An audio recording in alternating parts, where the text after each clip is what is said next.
All right, guys, in this episode of the Let's Assess podcast, we have a very special guest in the studio today, and we're going to dive into why he switched from Lynx to Polaris. We're going to dive into some weather stuff here in Colorado, and we're also going to dive into a bunch of random stuff that we want to talk about. Look, I don't want to talk. How you try and press the kid and really you was soft. All you know is All right, guys, welcome back to the Let's Assess podcast. Today we have my brother Brad, who helped me start Cook.Bros. Me and him started it 4 or 5 years ago now, and we finally twisted his arm hard enough to get him on the Let's Assess podcast. And he has some pretty big changes going on in his snowmobile world, so we're going to talk about that, and we'll just start there. So why is it that you switched from Lynx back to Polaris? Yeah, so I rode a 3700 track length turbo Lynx last year. It was a lot of fun. So that's 146. Yeah, it's a 146. Probably the most fun sled I've been on, but not the most practical. And in a lot of situations, it was just too much sled. It's one of those sleds where you want to be on it when the snow is a little bit harder. You almost have to have 2 sleds if you're going to run one of those year round and in Colorado, not be fighting it all day long. Because I don't want to fight it all day long.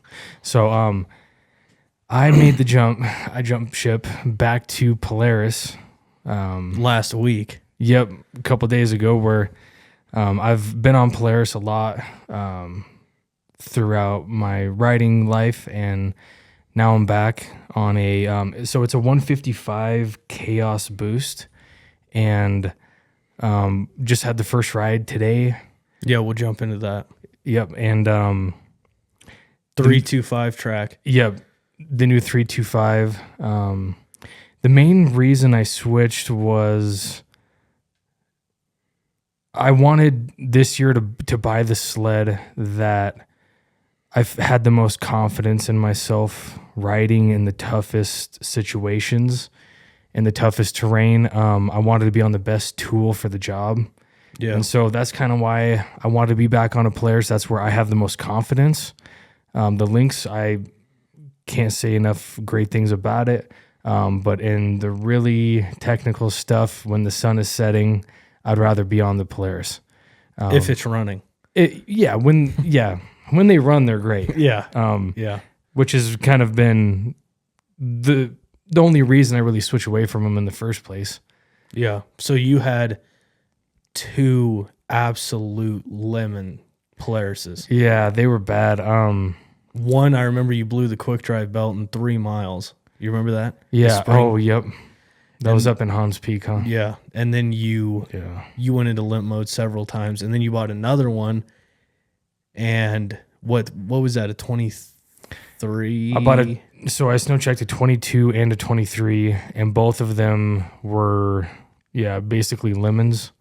They not basically, they were complete lemons. I'm trying to be nice here, but yeah, they were not good sleds. Yeah, and just kind of like I always loved the chassis. I love the way they rode. Everything about it I really liked. But when you have to sit on the trail and wait for your buddies to get back for an hour, it's not much fun. So I've heard good things about this new 25 Polaris. And so... Yeah, we kind of heard some good things from reputable sources. It wasn't just Joe Schmoes. And a big thing I'm going to do to make sure that I have the best experience with it, because you've had a bunch of flawless ones. And they'll have one thing in common. 1, you didn't treat them very well. And 2, you took them all straight to VOHK. Yeah. And VOHK has done everything from the laptop work to all the bunch of the hardware stuff, not all of it. Yeah. And so the sled's going to go to VOHK ASAP and get what are you thinking? Season. What are you thinking there? Well, I'm gonna have to ride your sled that just got back from VOHK. You want to talk about that? Yeah. Well, yeah. Let's do. So, for most of you who's been following the Cook.Bros page, I didn't get a new sled this year. So I had a 146 and a 165. The 146 was a 23 that we converted into a 146, obviously. And then the 165 was last year, so it was a 2024. And I was running the intercooled setup on the 146, which for all you guys that are going to leave nasty comments, it's around 295 horsepower. And then we've done some things to lighten it up and exhaust and stuff like that. So I mean, I round up, I call it around 300 horsepower. And I was running the avgas tune that's non-intercooled on the 165 last year. And I really like that. And I was going to stay with that this year. So I had one sled that wasn't just stupidly powerful. But then I got down to the VOHK shop. They had to do some stuff. And Aiden, shout out to Aiden, he talked me into doing the intercooled setup on the 165. I took that on the first ride today. And AJ, if you're watching this before I ride with you, gotcha. But so that one's now intercooled 165. I want something that if we have a group of guys that want to go ride trees or super deep, obviously the 146 isn't the tool for the task. So I wanted that 165. But now what's happened from riding it today, and the snow's really weird right now, but it's rowdy. Like, it comes out of the snow very fast, has a lot of power, a lot of bottom end. It's really rippy. And I'm almost like, obviously I'm happy I did it, but it's like, now I have two 300 horsepower snowmobiles, 295. So my recommendation to Brad today was on the 155, he was going nuts today. He flipped that thing over a lot of times, wheelied it everywhere. The question is like, do you really want intercooled? Because that's what you're going to do before today. I don't think that's my decision to make. I think it's a Sled's decision. Yeah. And I think the Sled would like to be intercooled. So no, I don't know. Dude, that Sled, I'm telling you, it's a lot. Yeah, I mean, it's a lot even of fun, that though. 65, even watching you on the 65, it looked violent. Yeah. And usually 65s are quote unquote, old man sleds. They're old, reliable. They're Steep and deep. Yeah, they're not the flashiest, but they're really good at getting the job done. Yeah. And that Sled you were on today looked like it was mad. Yeah. So That's the thing is, you use the word violent. It's like, that's how I describe intercooling, like with the VOHK. Yeah. It goes from like rowdy and then like rowdy stock. Dude, even stock, these things have a ton of power. You can do anything you want to do on them. And then you go to the avgas tune that's non-intercooled and it's like really rowdy and it gives it a lot better crisp low end, more like a Ski-Doo. And then you go up to the intercooled tune and it's just violent, like 100% violent. well, and see that's another biggie. I loved the Lynx motor, the power. Excuse me. Yeah. And it had that big top end pull once boost hit, but it also had that low end snap. Yeah. When you're on the trail standing up and you just blip the throttle, like it's pulling your arms out. It's that was a great setup. And then I wanted that, and I think that's where VOHK plays a big role in it. Just from riding your sleds. Yeah. They seem to be, I mean, they're both monsters. I mean, they're both completely unrideable. Yeah. The 65 is a little more rideable, but with how much power that thing has, and just the way it's built, if you get that thing stuck, I'm just gonna start building the fire because we're staying. Yeah, we're staying wherever you're at. Yeah, we're staying. That's the thing is like the only thing it doesn't do that the 46 will do considerably better, and it's obvious, is like getting the kick out of the snow on like re-entries and stuff because you just have so much more track behind you. That 46 will just like, the biggest thing is not, it's because it's right now. Like there's not a lot of snow. Right. And so it's like getting down and you're coming out of the snow and then the back end of the track's hitting dirt. So it's like you can do re-entries, but you're not getting those like big, like pop out re-entries that you get on a 46. Yeah. And, I mean, I think you know, a turbo 146, that's about as much fun as you're going to have on a sled, in my opinion, at least. In the right conditions. Yeah. It can also be the most frustrating sled. Yeah, you can ever ride. and it's just, yeah, it's definitely good to have different tools for different jobs. Yeah. And so, you know, the 55 is kind of the sweet spot where you can still have some fun on, you know, when the snow's not as good, but then you can still get around when we get these big storms. And so I don't know. Both your sleds are just completely impractical in fantastic ways. Yeah. But I don't know how far I'm trying to push it on the practicality scale. It would be nice to have VOHK. Like you're going to do VOHK no matter what. Yeah, and it would be nice to have them tune it and everything just to get rid of all that low RPM just slop in these sleds. That seems to be their biggest weakness outside of reliability. Yeah. Which is crazy because you're making insane power. Stock. Yeah, and you've been running it like that forever, and you don't seem to have any issues. I don't know how. And you break a lot of stuff.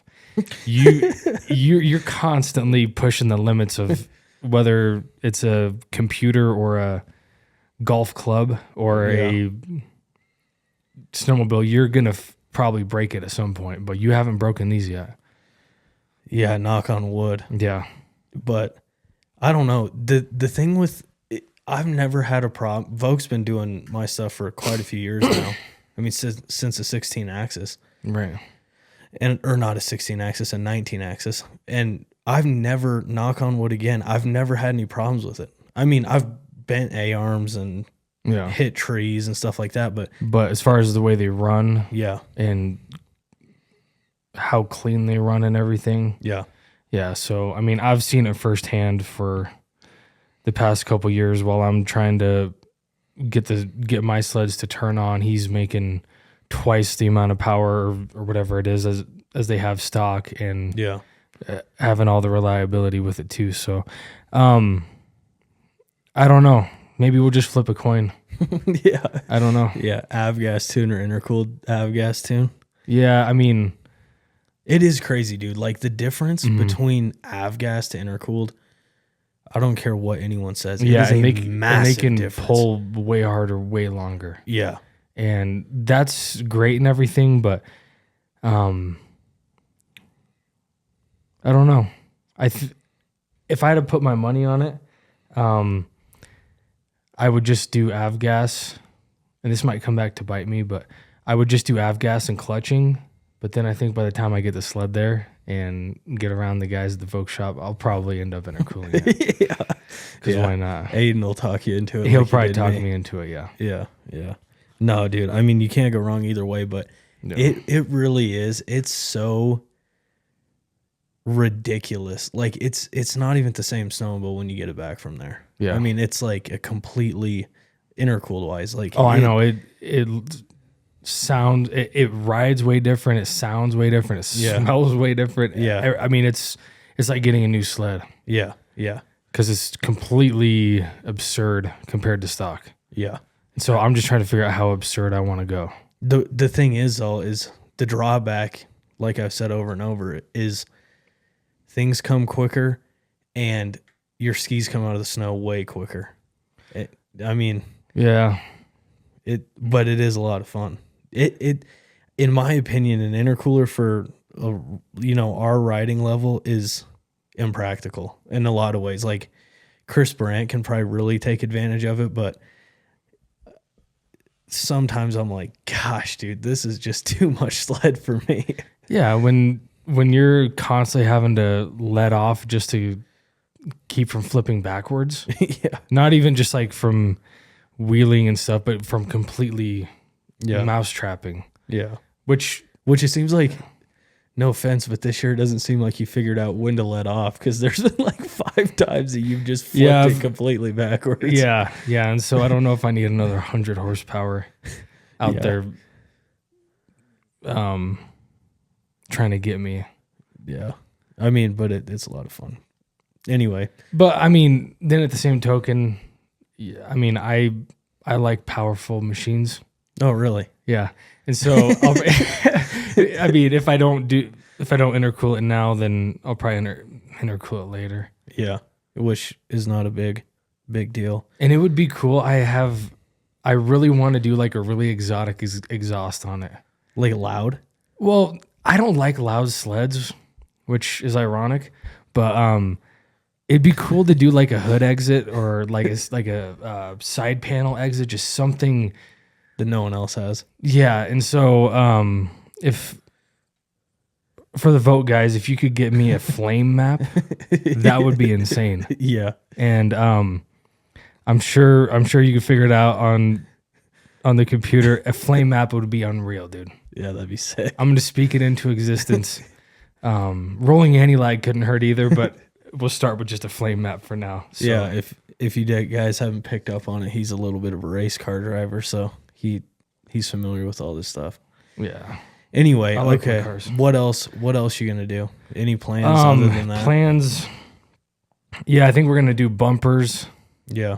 Bars. Nothing like insanely exotic. Yeah, bumpers, bars, wrap, and then whatever the vote guys can talk me into. So power wise and all that. Nothing titanium, nothing carbon fiber probably. Yeah. But yeah, it would be fun to. I've never really had a very modified sled, especially compared to yours. Yeah. So it would be kind of cool to ride, to have something that's set up how I like it.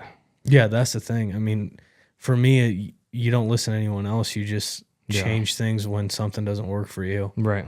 Like for me, one of the biggest things is suspension. Like the stock suspension just does not work for me. Yeah, and I liked the Lynx had great suspension. Great. So suspension. Really good suspension. And so going from that to a Polaris is, I felt it today for sure.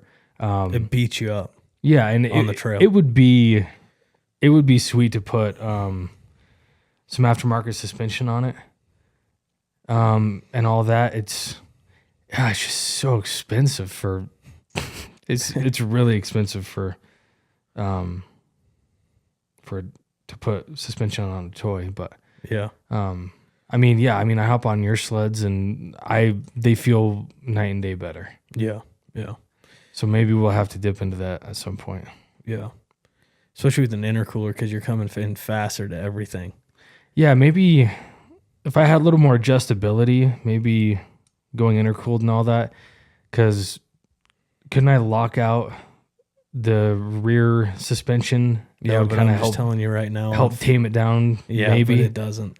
I'm telling you, dude, on an intercooled shorter track, like if you went 65, well, I didn't even try it today. On that 146, it didn't make a lick of difference. Like zero difference. It was going to come out of the snow no matter what you did. Yeah, so maybe on a 55, but yeah. I don't know. But it was interesting that 325 track you have it on your 65, yeah, right?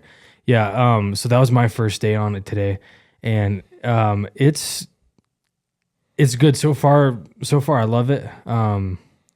The thing that I hate about it is the trail, like the vibration in your feet and the noise. Yeah, and when you push something to the limits of how good anything can be, they come with drawbacks. But yeah, the cruising down the trail is not ideal. It's not all that bad. No, it's not terrible.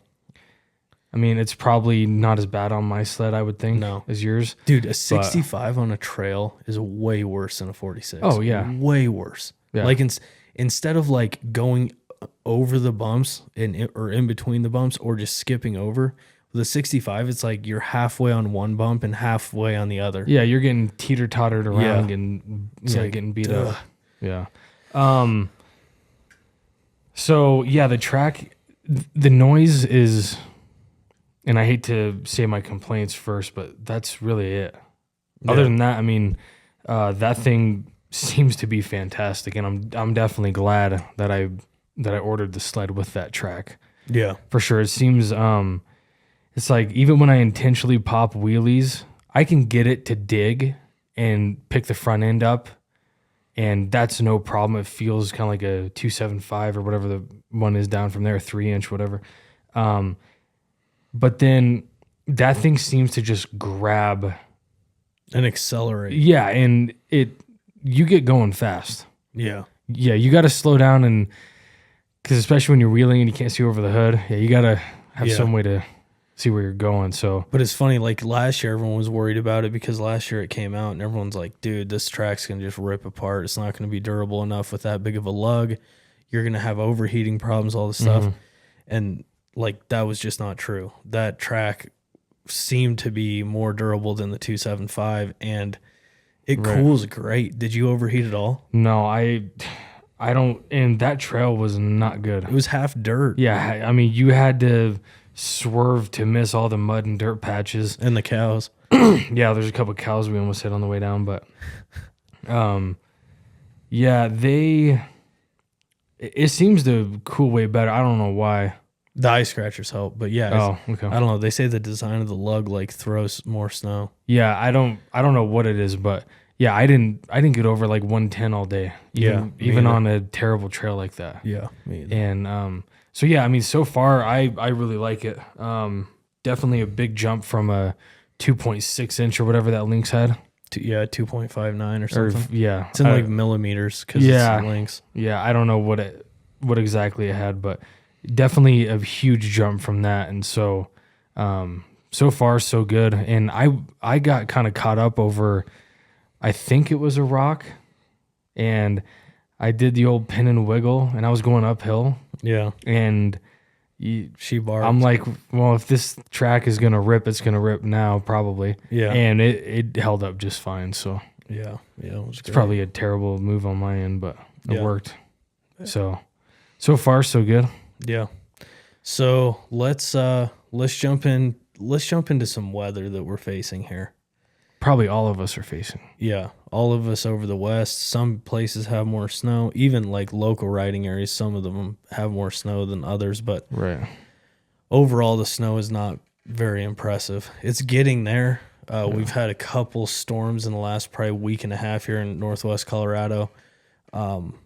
Rabbit ears. When I drove over it, it got like 8 or 10 inches. But it's still, you still really need to be careful. A lot of people are breaking stuff. A lot of people are messing tracks up, A-arms, bumpers, you name it. The scary part to me is there's snow in the forecast, but not substantial snow. Like normally this time of year, it's like 13 inches on Tuesday, 18 inches on Friday. But now it's like less than an inch Wednesday, less than an inch and possible rain on Friday. It's like, what the frick is going on? Yeah. I mean, there's been a lot of times where, down at town, which is, 6,000-ish feet, we might get 2 or 3 inches, but I mean, there's times you get up to higher, starting maybe 8,000 feet, whatever. Yeah.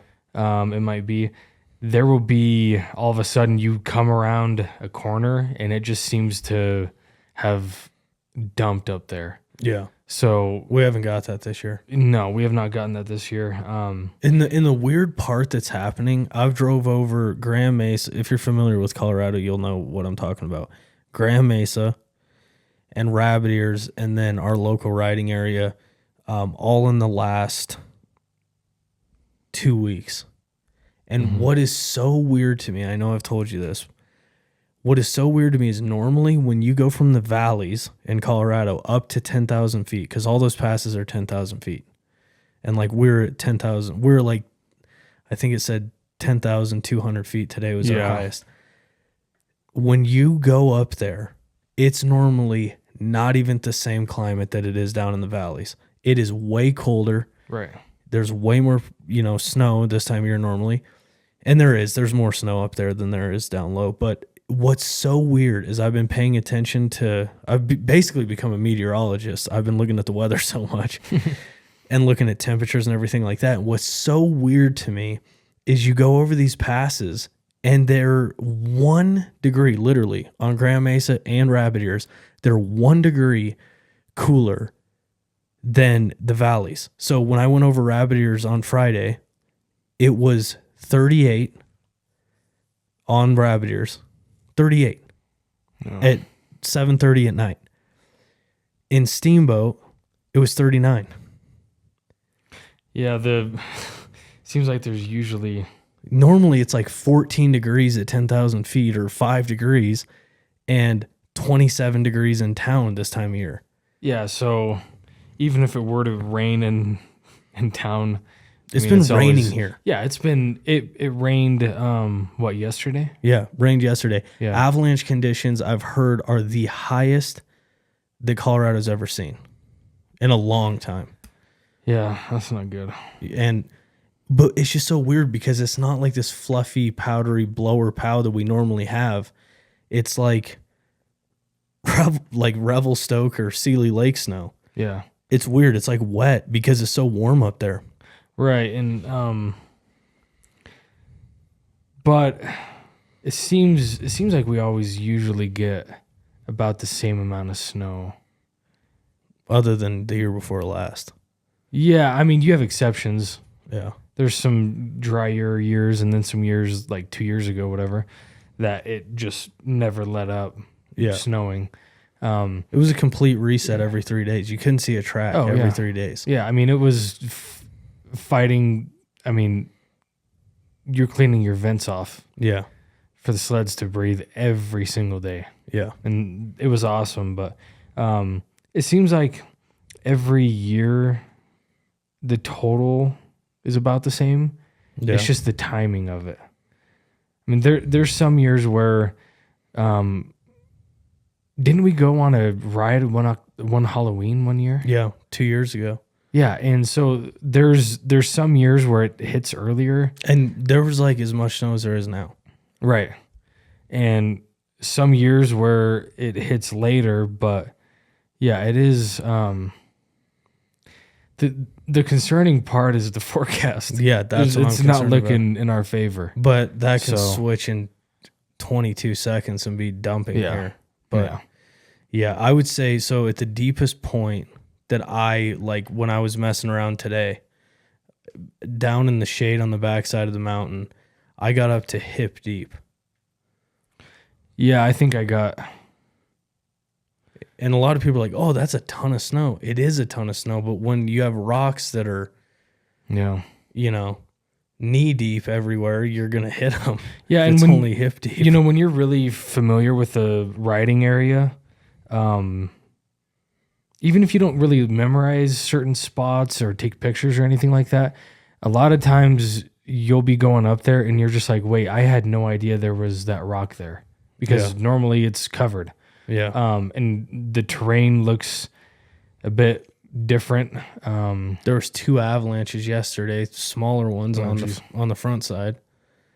I mean, it's just weird conditions. And it's like I was talking to AJ, the snow is just weird. It's like it feels okay, and then if you trench just a little bit, you're on the you trench to ground and your sled will not climb up on top of it. Yeah, it's the snow's, in my opinion, it's riding that edge of being bad. Yeah. It's like a couple sunny days from being bad. Like not just bad, like absolutely terrible. Yeah. Like not enough to get off the trail at all. Yeah, or but it's also like 3 storms away from being completely epic. Yeah. Right. And so, I mean, it's good enough to go tomorrow is what I'm saying. Yeah. But, if it's sunny over the New Year's, then later this week, it might be terrible. Yeah. Yeah. Real quick before we get off here, let's talk about, kind of the early days of starting Cook.Bros. Kind of from your perspective. Yeah, it was. What was that? It was like 5 years ago, 4 years ago, or 5 years ago. I think I would have been a freshman in college, so that was, okay, 5 years. Yeah. Jeez. This is our 5th winter, I think. Mm-hmm. Yeah. Yeah.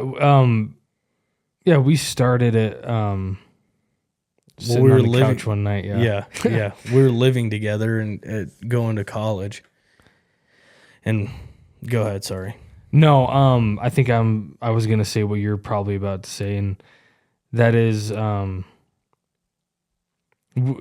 was kind of just for fun. We never really saw. I mean, even though we have a long ways to go, we've grown, I think, a lot further than I expected, for sure. Yeah, me too. I thought it was just gonna be like a, yeah, here and there, share with our friends a cool jump we hit, or a cool move, whatever. I didn't think it was gonna turn into what it's turned into. Yeah, it's gotten a lot more serious, I feel like. Yeah. Not that it's like, I mean, it's getting fairly time consuming, but with the YouTube thing and everything on top of that. Yeah. But yeah, we kind of just started it. I remember talking about like, dude, it sucks that we can't show everyone that what we do. And then I was like, dang, like maybe we should make an Instagram page, because this was like, there were some snowmobile pages out there, but it's not like today. I feel like today, like every snowmobiler that's like remotely serious has an Instagram, whether it has 10 followers or 200,000. Most people do it because they've realized it's like, that's the only way to show people what you do.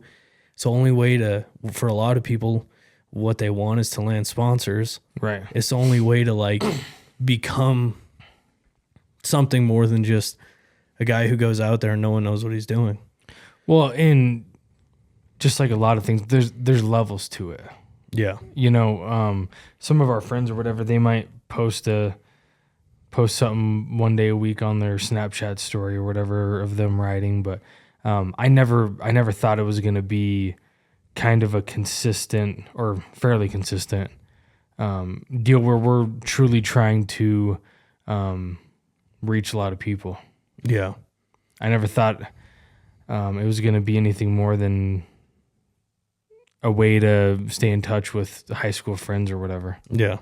Yeah, the homies. The homies. What when did it change for you in your head?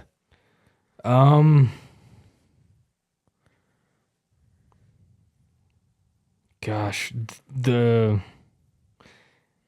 main thing that I would say,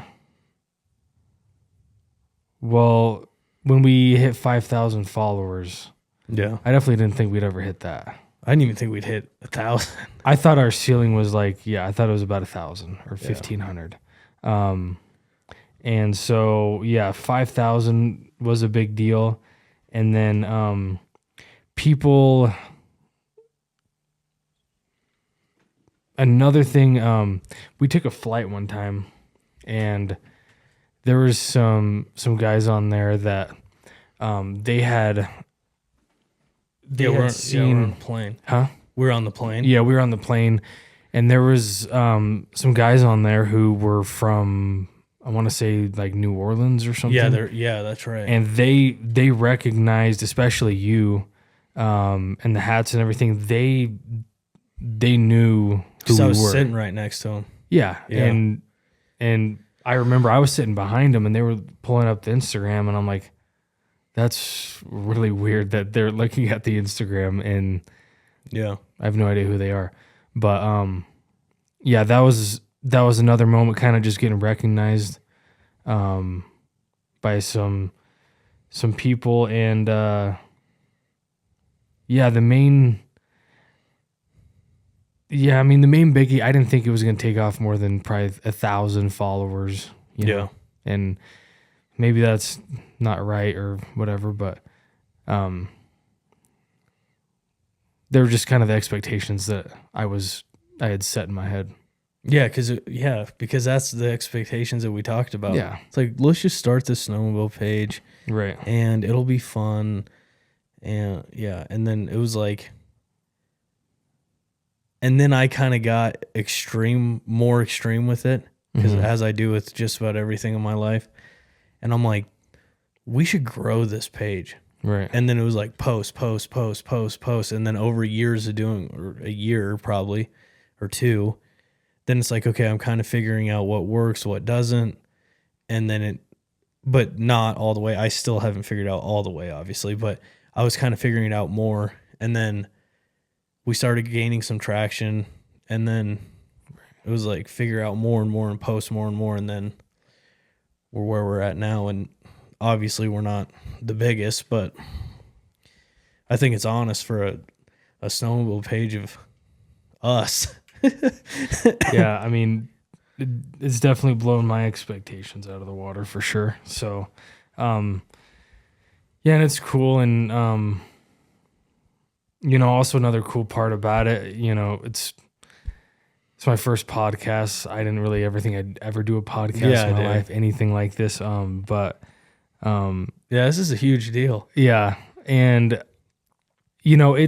it's also grown us closer as brothers and everything. Yeah. And we can share a hobby and it's always good to have a shared hobby and be on the same mission. Yeah. And so that's another big thing about it for me, at least. And yeah, I mean, hopefully we can keep growing it, and it's always cool to meet people, and it'd be a lot of fun to meet more people and go riding with people we've never been out with. Yeah, for sure. They'd probably be a little surprised, but what goes on? Yeah, we're not as. Well, I don't know how to put it. I'll let you put it. We're not as polished. Yeah, we're not as polished as. As sometimes we appear. Yeah, polished is a great word. Yeah. We're not. Yeah. But yeah, I mean, if you guys are out there and you see us, say what's up. Yeah, don't be shy. I'm trying not to drop the F-bomb so hard right now. Yeah. Well, you're doing. Yeah, I think this is the longest. You get one podcast and then the real me comes out. No, I'm kidding. Yeah. But no. Yeah, I think a lot of people might be kind of surprised if they were to actually go ride with us and our friends. Yeah. Because, we don't go up there to really get after it. Yeah. Well, we do a little bit. Yeah, in a way. We go up there to have fun. Yeah, we go up there to have fun. And and we usually do. Yeah, we always do. It's always a good time. Yep. Well, anything else you want to talk about?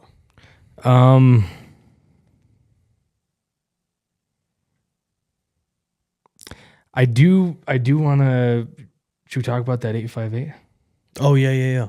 First impressions of it. Yeah. So I didn't spend a whole lot of time on it, not as much as I'd like to, but a good friend of ours up on the mountain today had one, and that was one of the sleds that I was highly considering. Just something new. I've never had an Arctic Cat, and so I thought it'd be kind of cool to jump to the green side or the dark whatever. I thought it'd be kind of cool to get one of those. Obviously I ended up going with a Polaris, but I was able to swing a leg over an 858 today, and I was impressed. You liked it? I could hop right on it. It did have a finger throttle, which was they're weird. They're so weird. Yeah. Everyone has a different cup of tea. I mean, I don't think they're like. I really feel like if you took the time to get used to them, I think I see the benefit in them. I really do. It's one of those things where I see the benefit. A lot of things that people put on their sleds, there's no way it'd benefit me. Like, yeah, it's a different part, but it's like there's no benefit. To that, I can actually see the benefit. It's just the fact of taking the time to get used to it. Yeah, it's kind of like driving a car with like the gas pedal would be on the left versus the right. Yeah. It would be really hard to be accurate with it and everything. Yeah, and for a while. It would just feel very weird. Yeah, but then you get used to it. So other than the finger throttle, it felt like a great sled. The suspension it felt great. Maybe a little too soft for me. I'd have to turn it up a little bit, but I do think that. How was the power? Well, it's no intercooled VOHK, but yeah. But I mean, like, compared, because you rode the 9R like what, a week ago? Yeah, the 858. It seems to be close. It seems to be good for a bone stock NA sled. It seemed to be right up there. You think more than like an 850 Polaris? Gosh, I would have to spend some more time on it before I gave a concrete statement, but it seemed to be just as snappy as any of these NA motors for me. But I was having a hard time with the finger throttle, so I kept mashing my own hand with it, so I'd only go like half throttle. It felt weird, but that chassis seems pretty legitness. Yeah, it seems very playful. Just based off of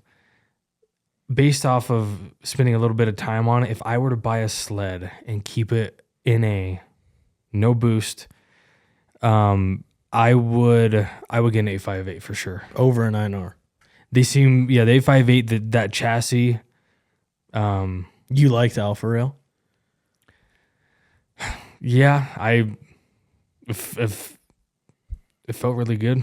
Yeah. I guess. The thing is turned well. I wonder how that opinion would change if you got into like some really technical stuff. Yeah, and it definitely might. And like I said, I didn't spend a whole lot of time on it, but the only concrete statement I will make is if I were to buy a NA sled, it would be that. And it just seems a lot more playful. I mean, it's very wheelie happy, and it's just a fun sled to be on, it looks like. That's the problem with you getting rid of the Lynx. It looks fun. It was just so fun. Yeah. The Lynx is just so much fun. I know. They were... Like, you can just boondog them. You can smash them into things, and the suspension's amazing. Right. Like, they're just in the turbo snappy, and that little 146 you could throw around. It was just a fun sled. And it started when you pulled the cord. Or just press the shot button. hit the shot button, and you're right back in the game. But the 46, even, I mean, your sled is just ridiculous. Your 146, but that Lynx, I do definitely enjoy, and I would recommend it actually to a lot of people. Maybe not a 46 Boost, but I would recommend a Lynx to a whole bunch of people. Not what I wanted to go with this year. So it's just one of those sleds that it's like when you go with, I mean, I'm not going to say who, because that's to be announced, but it's like when you go with certain people and you know they're going to want to push it on the technical side of things. Right. You want to be on something that you feel like, and it's up to your opinion, to everyone's opinion, but what you feel like is the best technical sled. Yeah, and like last year, I wanted to be on the most fun sled.